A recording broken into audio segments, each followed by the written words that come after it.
There's probably, in a large hive like this, somewhere around 65,000 bees. It's quite a highly organised society, and there's a lot of different jobs that the bees do that are all essential to the smooth running of the colony.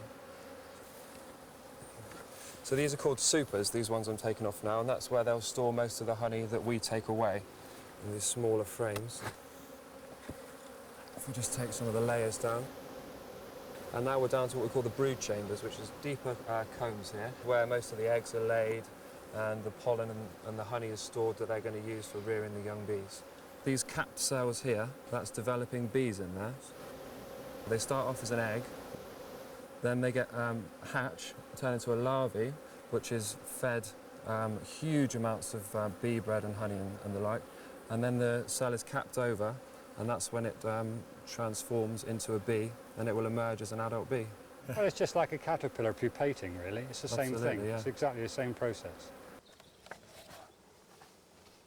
We believe that our losses are a result of varroa. The varroa is a parasitic mite which, just before the cell is sealed, it lays 5 eggs.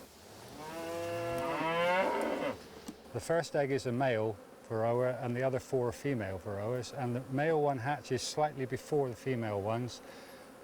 They get mated and then they all live on the hemolymph, or the blood, of the pupa as it's growing within the cell, and that weakens the bee, so it emerges like an adult bee, perfectly okay, most of them, apparently looking perfectly fine, but they've been weakened by this parasitic mite, and therefore they become, I believe, susceptible to all sorts of viruses that they can normally resist.